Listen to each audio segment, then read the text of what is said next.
नमस्कार दोस्तों। कहानी शुरू करने से पहले मैं आपको ये बताना चाहती हूँ कि अगर आप मोरल एंड मोटिवेशन कहानी सुनना पसंद करते हैं तो आप मेरे दूसरे चैनल एम्पावर द लाइफ पर आ सकते हैं। आपका वहाँ स्वागत है।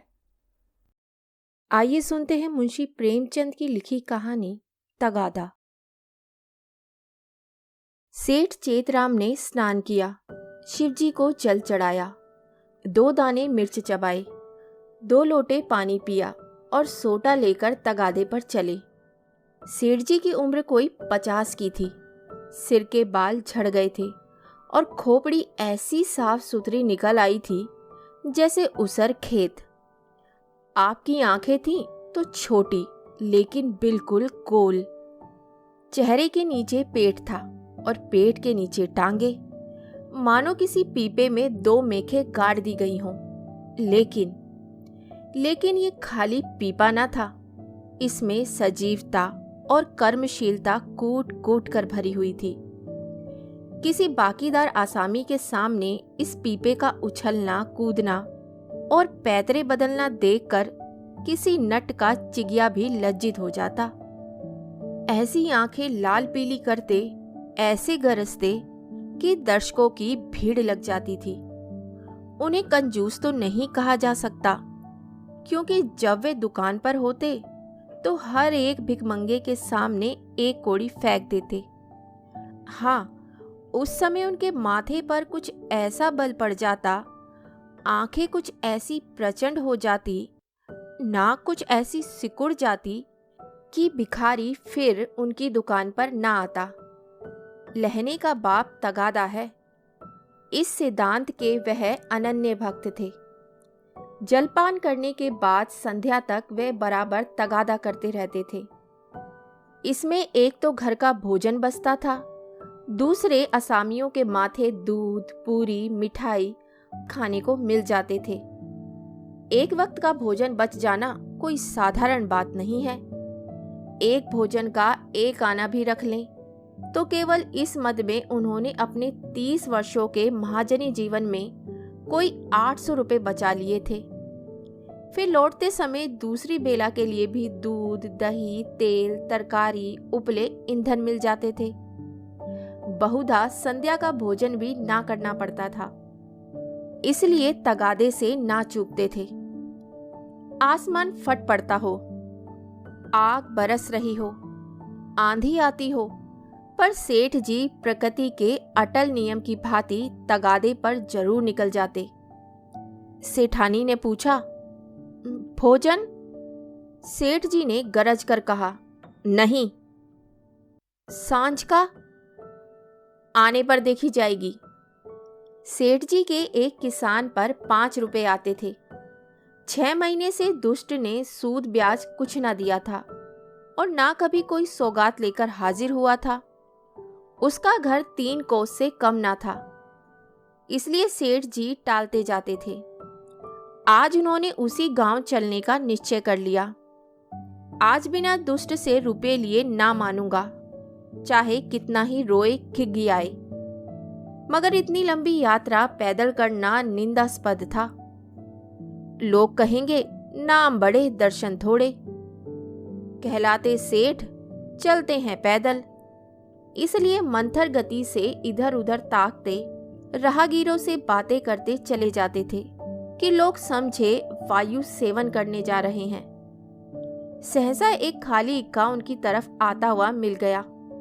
इक्के वान ने पूछा, कहाँ लाला, कहाँ जाना है? सेठ जी ने कहा, भाई जाना तो कहीं नहीं है, 2 परक तो और हैं, लेकिन आओ बैठ जाएं। इक्के वाले ने चुपती हुई आंखों से सेठ जी को देखा। सेठ जी ने भी अपनी लाल आंखों से उसे घूरा। दोनों समझ गए, आज लोहे के चने चबाने पड़ेंगे। इक्का चला। सेठ जी ने पहला वार किया, कहाँ घर है मियाँ साहब? घर कहाँ है हुजूर, जहाँ पड़ा रहूं वही घर है। जब घर था तब था, अब तो बेघर बेदर हूं, और सबसे बड़ी बात यह है कि बेपर हूं, तकदीर ने पर काट लिए। लडूरा बनाकर छोड़ दिया।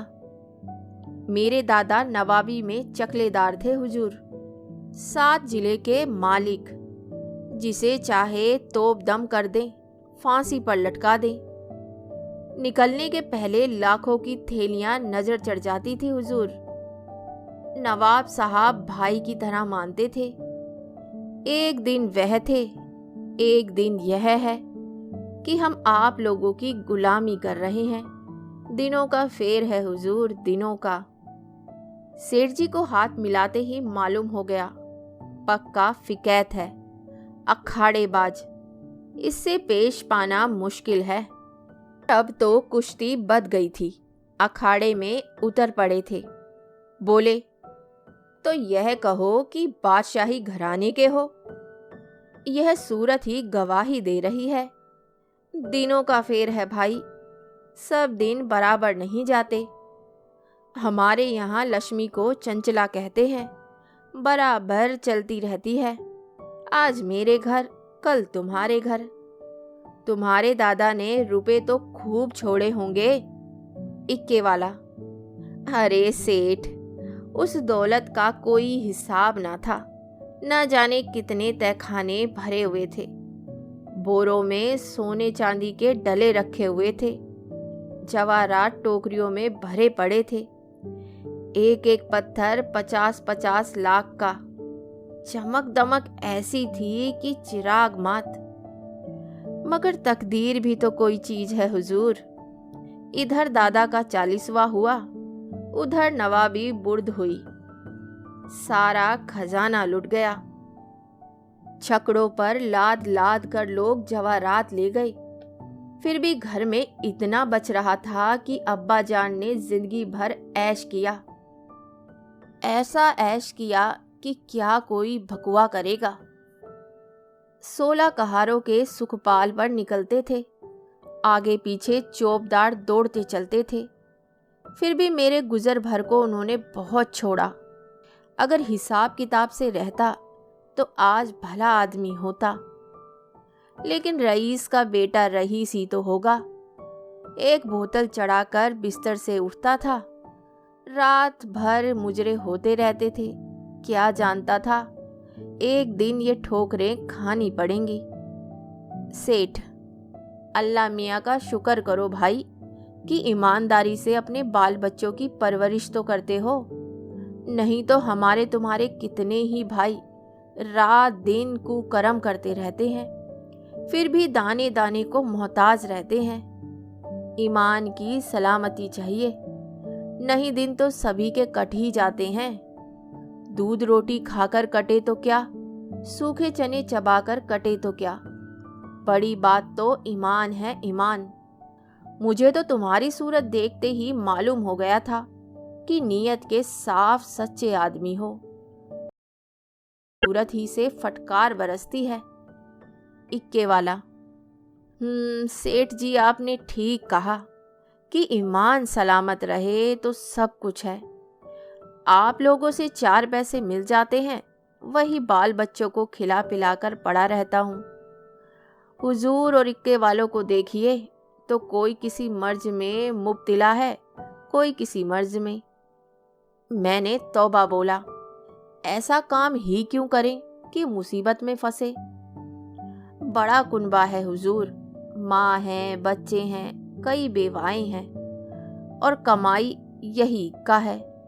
फिर भी अल्लाह मियाँ किसी तरह निभा जाते हैं। सेठ, वह बड़ा कारसाज है खां साहब, बड़ा कारसाज है। तुम्हारी कमाई में हमेशा बरकत होगी। इक्के वाला, आप लोगों की मेहरबानी चाहिए। सेठ, भगवान की मेहरबानी चाहिए। तुमसे खूब भेंट हो गई। मैं इक्के वालों से बहुत घबराता हूँ, लेकिन अब मालूम हुआ अच्छे बुरे सभी जगह होते हैं। तुम्हारे जैसा सच्चा दीनदार आदमी मैंने नहीं देखा। कैसी साफ तबीयत पाई है तुमने कि वाह। सेठ जी की ये लच्छेदार बातें सुनकर इक्के वाला समझ गया कि यह महाशय परले सिरे के बैठकबाज हैं। यह सिर्फ मेरी तारीफ करके मुझे चकमा दिया चाहते हैं। अब और किसी पहलू से अपना मतलब निकालना चाहिए। इनकी दया से तो कुछ ले मरना मुश्किल है, शायद इनसे भैं से कुछ ले मरूं। बोला, मगर लाला, यह न समझिए कि मैं जितना सीधा और नेक नजर आता हूँ उतना सीधा और नेक हूँ भी। नेकों के साथ नेक हूँ, लेकिन बुरों के साथ पक्का बदमाश हूँ। यूं कहिए आपकी जूतियां सीधी कर दूं, लेकिन किराए के मामले में किसी के साथ रियायत नहीं करता। रियायत करूं तो खाऊं क्या? सेठ जी ने समझा था इक्के वाले को हत्थे पर चढ़ा लिया, अब यात्रा निर्विघ्न और निःशुल्क समाप्त हो जाएगी। लेकिन यह आलाप सुना तो कान खड़े हुए। बोले, भाई, रुपए पैसे के मामले में मैं भी किसी से रियायत नहीं करता, लेकिन कभी कभी जब यार दोस्तों का मामला आ पड़ता है तो झक मारकर दबना ही पड़ता है। तुम्हें भी कभी कभी बल खाना ही पड़ता होगा। दोस्तों से बेमुरवती तो नहीं की जा सकती। इक्के वाले ने रूखेपन से कहा, मैं किसी के साथ मुरव्वत नहीं करता। मुरव्वत का सबक तो उस्ताद ने पढ़ाया ही नहीं। एक ही चंचूल हूं। मजाल क्या कि कोई एक पैसा दबा ले। घरवाली तक को तो मैं एक पैसा देता नहीं, दूसरों की बात ही क्या है। और इक्के वाले अपने महाजन की खुशामद करते हैं, उसके दरवाजे पर खड़े रहते हैं। यहाँ महाजनों को भी धता बताता हूँ, सब मेरे नाम को रोते हैं। रुपए लिए और साफ ढकार गया। देखें अब कैसे वसूल करते हो बच्चा, नालिश करो। घर में क्या धरा है जो ले लोगे? सेठ जी को मानो जूड़ी चढ़ाई। समझ गए, यह शैतान बिना पैसे लिए न मानेगा। जानते कि ये विपत्ति गले पड़ेगी तो भूल कर भी इक्के पर पांव न रखते। इतनी दूर पैदल चलने में कौन पैर टूट जाते थे। अगर इस तरह रोज पैसे देने पड़े तो फिर लेन देन कर चुका। सेठ जी भक्त जीव थे। शिव जी को जल चढ़ाने में जब से होश संभाला एक नागा भी न किया। क्या भक्त वत्सल शंकर भगवान इस अवसर पर मेरी सहायता न करेंगे? इष्ट देव का सुमिरन करके बोले, खां साहब, और किसी से चाहे ना दबो, पर पुलिस से तो दबना ही पड़ता होगा। वह तो किसी के सगे नहीं होते। इक्के वाले ने कहा, मारा कभी नहीं, उनसे उल्टे और कुछ न कुछ वसूल करता हूं। जहां कोई शिकार मिला झट सस्ते भाड़े बिठाता हूं और थाने पर पहुंचा देता हूं। किराया भी मिल जाता है और इनाम भी। क्या मजाल कि कोई बोल सके, लाइसन नहीं लिया आज तक, लाइसन। मजे में सदर में इक्का दौड़ाता फिरता हूं, कोई साला च्यू नहीं कर सकता। मेले ठेलों में अपनी खूब बन जाती है। अच्छे अच्छे माल चुनकर कोतवाली पहुंचाता हूं। वहां कौन किसी की दाल गलती है, जिसे चाहे रोक लें। 1 दिन, 2 दिन, 3 दिन, 20 बहाने हैं। कह दिया शक था कि यह औरत को भगाए लिए जाता था, फिर कौन बोल सकता है। साहब भी छोड़ना चाहें तो नहीं छोड़ सकते। मुझे सीधा ना समझिएगा, एक ही हरामी हूं। सवारियों से पहले किराया तय नहीं करता, ठिकाने पर पहुंचकर 1 के 2 लेता हूं। जरा भी ची चपड़ किया तो आस्तीन चढ़ा पैतरे बदल कर खड़ा हो जाता हूं। फिर कौन है जो सामने ठहर सके? सेठ जी को रोमांच हो आया। हाथ में एक सोटा तो था, पर उसका व्यवहार करने की शक्ति का उनमें अभाव था। आज बुरे फंसे, ना जाने किस मनूस का मुंह देखकर घर से चले थे। कहीं ये दुष्ट उलझ पड़े तो 10-5 दिन हल्दी सौंठ पीना पड़े। अब से भी कुशल है, यहां उतर जाऊं, जो बच जाए वही सही। भीगी बिल्ली बनकर बोले, अच्छा अब रोक लो खां साहब, मेरा गांव आ गया। बोलो तुम्हें क्या दे दूं? इक्के वाले ने घोड़ी को एक चाबुक और लगाया और निर्दयता से बोला, मजूरी सोच लो भाई, तुमको ना बैठाया होता तो 3 सवारियां बैठा लेता, तीनों 4-4 आने भी देती तो 12 आने हो जाते।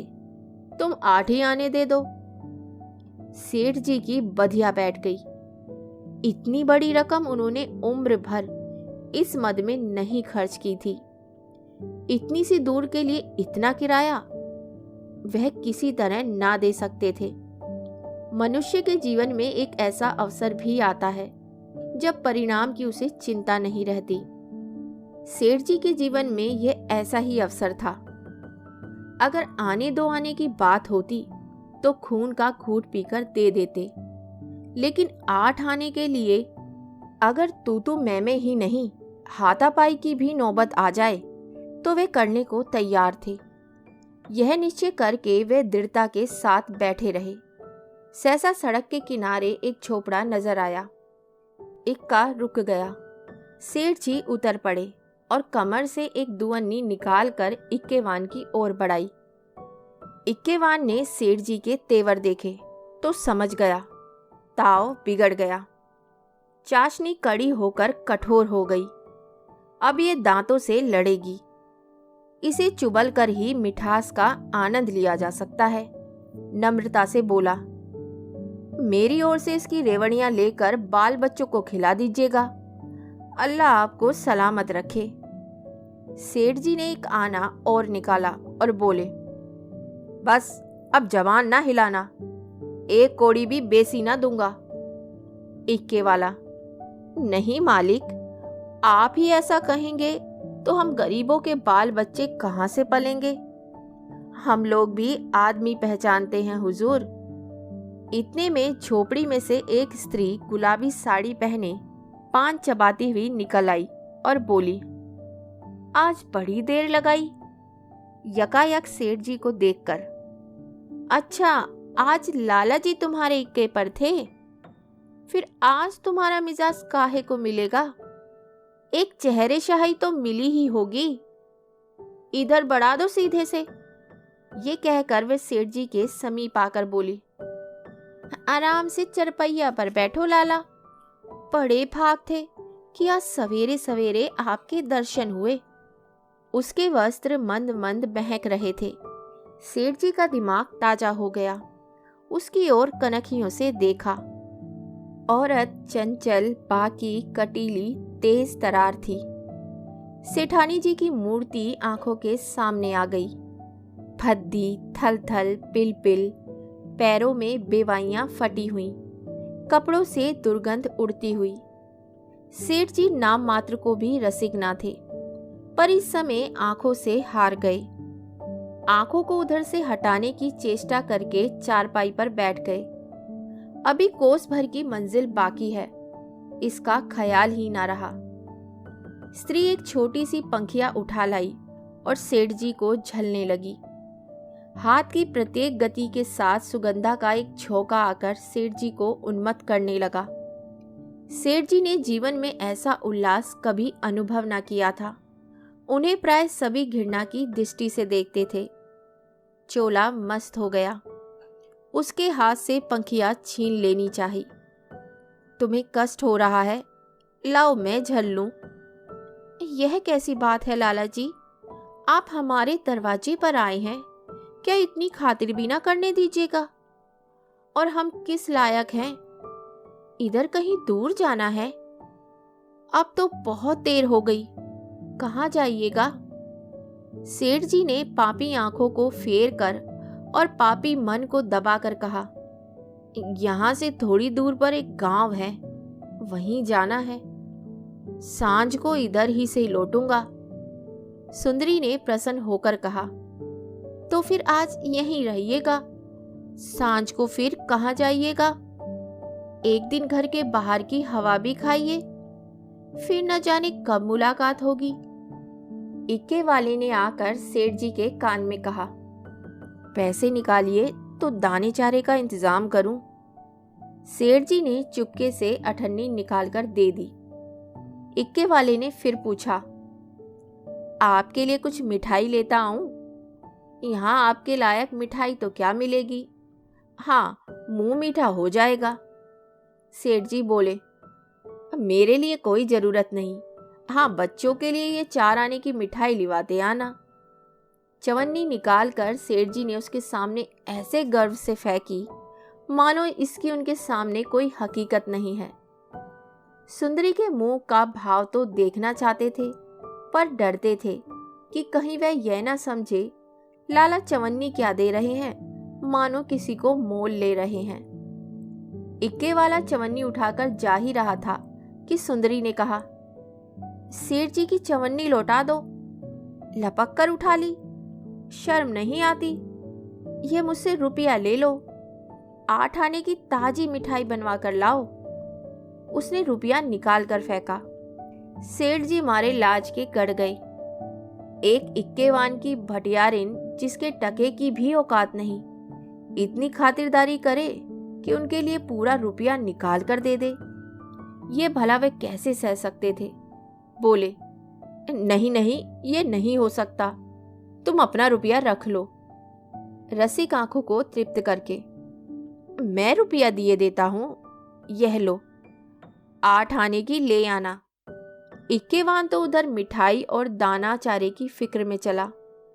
इधर सुंदरी ने सेठ से कहा, वह तो अभी देर में आएंगे लाला, तब तक पान तो खाओ। सेठ जी ने इधर उधर ताक कर कहा, यहां तो कोई तंबोली नहीं है। सुंदरी उनकी ओर कटाक्षपूर्ण नेत्रों से देखकर बोली, क्या मेरे लगाए पान तंबोली के पानों से भी खराब होंगे? सेठ जी ने लज्जित होकर कहा, नहीं नहीं, यह बात नहीं, तुम मुसलमान हो ना। सुंदरी ने विनोद में आग्रह से कहा, खुदा की कसम, इसी बात पर मैं तुम्हें पान खिलाकर छोड़ूंगी। ये कहकर उसने पानदान से एक बीड़ा निकाला और सेठ जी की तरफ चली। सेठ जी ने 1 मिनट तक तो हाँ हाँ किया, फिर दोनों हाथ बढ़ाकर उसे हटाने की चेष्टा की। फिर जोर से दोनों होठ बंद कर लिए, पर जब सुंदरी किसी तरह ना मानी तो सेठ जी अपना धर्म लेकर बेतहाशा भागे। सोटा वहीं चारपाई पर रह गया। 20 कदम पर जाकर आप रुक गए और हाफ कर बोले, देखो, इस तरह किसी का धर्म नहीं लिया जाता। हम लोग तुम्हारा छुआ पानी पी लें तो धर्म भ्रष्ट हो जाए। सुंदरी ने फिर दौड़ाया। सेठ जी फिर भागे। इधर 50 वर्ष से उन्हें इस तरह भागने का अवसर न पड़ा था। धोती खिसक कर गिरने लगी, मगर इतना अवकाश ना था कि धोती बांध ले। बेचारे धर्म को कंधों पर रखे दौड़े चले जाते थे। ना मालूम कब कमर से रुपयों का बटुआ खिसक पड़ा। जब एक 50 कदम पर फिर रुके और धोती ऊपर उठाई तो बटुआ नदारद। पीछे फिर कर देखा। सुंदरी हाथ में बटुआ लिए उन्हें दिखा रही थी और इशारे से बुला रही थी, मगर सेठ जी को धर्म रुपए से कहीं अधिक प्यारा था। 2-4 कदम चले, फिर रुक गए। यकायक धर्म बुद्धि ने डांट बताई, थोड़े रुपए के लिए धर्म छोड़े देते हो? रुपए बहुत मिलेंगे, धर्म कहाँ मिलेगा?